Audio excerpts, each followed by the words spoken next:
इस वीडियो में हम देखेंगे कि इम्प्लिसिट फंक्शन को हम कैसे डिफरेंशिएट कर दें। तो इम्प्लिसिट फंक्शन क्या होता है कि अगर हमारे पास कोई ऐसा फंक्शन है जिसमें हम y को सब्जेक्ट नहीं बना सकते, यानी कि y को सेपरेट करके एक साइड पे नहीं लिख सकते, तो ऐसे फंक्शन को हम कहते हैं इम्प्लिसिट फंक्शन। तो यहाँ पे जो है हम इसको डिफरेंशिएट करेंगे। तो सबसे पहले बोथ साइड्स का डेरिवेटिव ले लेंगे विद रिस्पेक्ट टू x, यानी कि D by d x both sides पे अप्लाई करेंगे।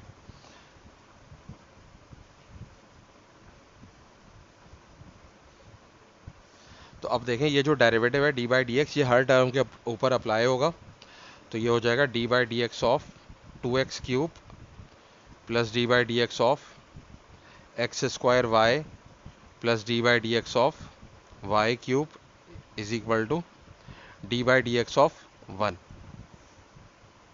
अब देखें यहाँ पे जब हम जो है हमारे पास अगर कोई वेरिएबल है और उसका कोफिशिएंट साथ मौजूद है, तो कोफिशिएंट को हम पहले लिख लेते हैं और फिर हम x³ का डेरिवेटिव ले लेंगे, यानी कि 2x³ में से हमने 2 को पहले लिख लिया और x³ का हमें सिर्फ डेरिवेटिव लेना है।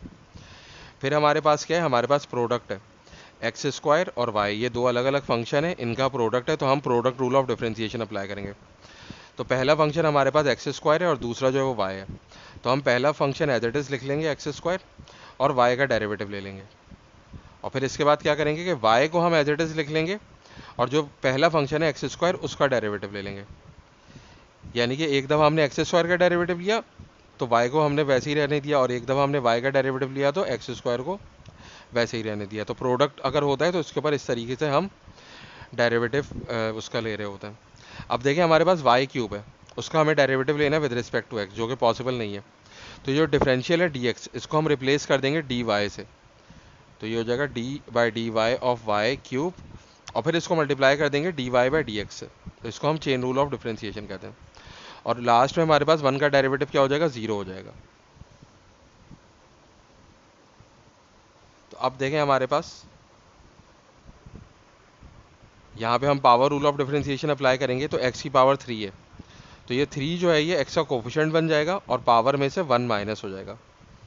फिर हमारे पास जो है वो x² तो वैसे ही रहेगा और dy बाई डी एक्स भी वैसे ही रहेगा, और फिर प्लस y, और x² का हम डेरिवेटिव लेंगे तो सेम यही चीज़ करेंगे कि x की जो पावर 2 है वो x का कोफिशिएंट बन जाएगा और पावर में से 1 माइनस हो जाएगा। फिर प्लस y³ का डेरिवेटिव लेंगे तो उधर भी यही करेंगे, 3y की पावर 3 माइनस 1। y की पावर 3 है तो 3 जो है वो y का कोफिशिएंट बन गया और 3 माइनस 1 हो गया पावर में, और ये dy बाई डी एक्स वैसा का वैसे ही रहेगा और इज इक्वल टू 0।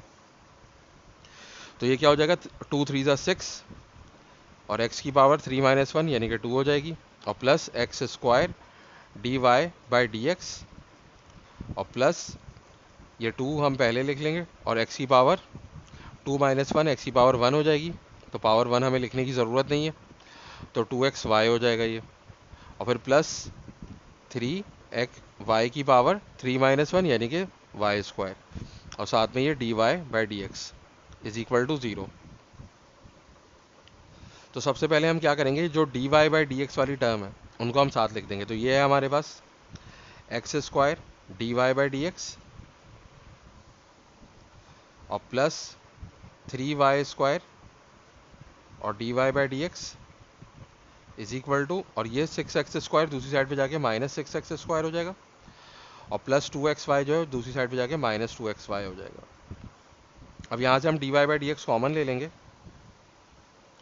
तो ये हमारे पास x² प्लस 3y² बचेगा ब्रैकेट में, और यहाँ पे आ जाएगा dy by d x. dy by d x हमने कॉमन ले लिया और यहाँ से हम माइनस का साइन कॉमन ले लेंगे, माइनस 6x² प्लस 2xy। अब ये जो x² प्लस 3y² है ये दूसरी साइड पे जाके डिवाइड हो जाएगा, तो हमारे पास डेरिवेटिव आ जाएगा dy by d x is equal to minus 6x² plus 2xy upon x² plus 3y²। और फिर हम इस माइनस के साइन को फ्रैक्शन के बाहर लिख देंगे, तो फाइनली हमारा आंसर आ जाएगा dy by d x is equal to minus, और न्यूमरेटर में हमारे पास होगा 6x² प्लस 2xy और अपॉन x² प्लस 3y²। तो इस तरीके से हम इम्प्लिसिट फंक्शन की डिफरेंशिएशन कहते हैं, इसको हम इम्प्लिसिट डिफरेंशिएशन भी कहते हैं, और ये हमारा रिक्वायर्ड आंसर है।